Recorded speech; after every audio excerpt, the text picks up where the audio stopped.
மயிலாப்பூர் இந்து நிதி நிறுவனத்தில் ரகசிய அறையில் பாதுகாக்கப்பட்ட 300 கிலோ தங்கம் மாயமானதாக புதிய சர்ச்சை வெடித்துள்ளது. சென்னை மயிலாப்பூர் தெற்கு மாட வீதியில் தி மயிலாப்பூர் இந்து சாஸ்வத நிதி லிட் என்ற பெயரில் 150 ஆண்டுகளாக பழமையான நிதி நிறுவனம் செயல்பட்டு வருகிறது.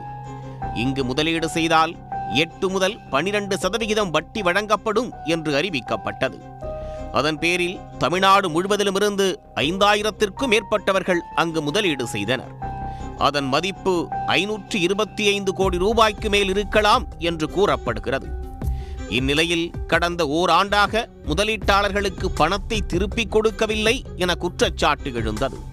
முதலீடாக பெறப்பட்ட பணத்தில் பெரிய அளவுக்கு மோசடி நடந்ததே இதற்கு காரணமாக கூறப்பட்டது. இதனையடுத்து பாதிக்கப்பட்டவர்கள் சென்னை அசோக் நகரில் உள்ள பொருளாதார குற்றப்பிரிவு போலீசில் புகார் அளித்தனர்.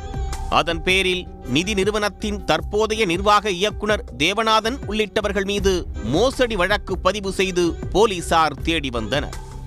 கைது நடவடிக்கைக்கு பயந்து தேவநாதன் யாதவ் தலைமறைவானார். இவர் பாஜக கூட்டணி கட்சி தலைவர் ஆவார். நடந்து முடிந்த நாடாளுமன்ற தேர்தலில் சிவகங்கை தொகுதியில் போட்டியிட்டு தோல்வியை தழுவினார். தேர்தலின் போது வங்கி பணத்தை முறைகேடாக எடுத்து செலவிட்டதாகவும் குற்றச்சாட்டுகள் எழுந்தன. இதனையடுத்து புதுக்கோட்டையில் பதுங்கியிருந்த தேவநாதனை பொருளாதார குற்றப்பிரிவு போலீசார் கைது செய்து சென்னைக்கு அழைத்து வந்து 2 நாட்கள் விசாரணைக்கு உட்படுத்தினர்.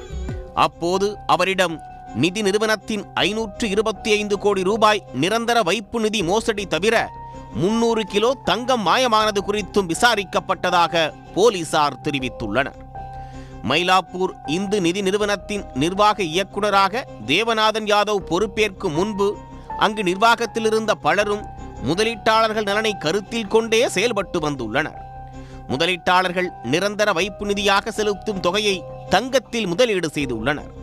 அதன் பேரில் 300 கிலோ தங்கம் வாங்கப்பட்டு அவற்றை நிதி நிறுவனத்தின் ரகசிய அறையில் பாதுகாத்து வந்துள்ளனர். அந்த தங்கம் மாயமானதாக சர்ச்சை ஏற்பட்டது. தேவநாதன் பொறுப்புக்கு வந்த பின்பு 100 ஆண்டுகளான சங்க கட்டிடத்தை புதுப்பிப்பதாக கூறி சில மாற்றங்களை செய்திருக்கின்றனர். அப்போது 300 கிலோ தங்கம் மாயமானதாக கூறப்படுகிறது. எனவே நிதி நிறுவனத்தின் சார்பில் பல ஆண்டுகளாக பாதுகாக்கப்பட்ட தங்கம் எங்கே என்றும் தேவநாதனிடம் போலீசார் கிடுக்குப்பிடி விசாரணை நடத்தியுள்ளனர். அவர் அளித்த பதில் வாக்குமூலமாக பதிவு செய்யப்பட்டுள்ளது. இது தவிர கடந்த 5 ஆண்டுகளில் நிதி நிறுவனத்தின் வங்கிக் கணக்குகள் பலமுறை மாற்றப்பட்டுள்ளன. அதில்தான் அதிக அளவில் மோசடி நடந்ததாக கூறப்படுகிறது. அது பற்றியும் கேள்வி எழுப்பப்பட்டுள்ளது. மேலும் நிதி நிறுவன பணத்தை எடுத்து வேறு தொழிலில் பயன்படுத்தியது பற்றியும் சென்னை தியாகராய நகரில் பிரம்மாண்டமான பங்களா கட்டியது குறித்தும் தேவநாதன் யாதவிடம் விசாரிக்கப்பட்டதாக தெரிகிறது.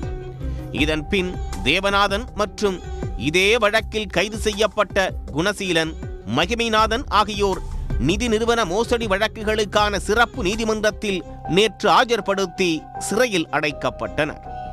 நிதி நிறுவன மோசடி தொடர்பாக தேவநாதனின் முக்கிய கூட்டாளி ஒருவர் தலைமறைவாக உள்ளார். அவரை பிடிக்கவும் பொருளாதார குற்றப்பிரிவு போலீசார் தீவிரம் காட்டி வருகின்றனர். மயிலாப்பூர் இந்து நிதி நிறுவனத்தில் 525 கோடி ரூபாய் நீங்கலாக அங்கு ரகசிய அறையில் பாதுகாக்கப்பட்ட 300 கிலோ தங்கமும் மாயமான விவகாரம் முதலீட்டாளர்கள் மத்தியில் அதிர்ச்சியையும் பரபரப்பையும் ஏற்படுத்தியுள்ளது. சன் நியூஸ் வாட்ஸ்அப் சேனலை ஃபாலோ செய்யுங்கள். QR கோடை ஸ்கேன் செய்து சன் நியூஸோடு இணைந்திருங்கள்.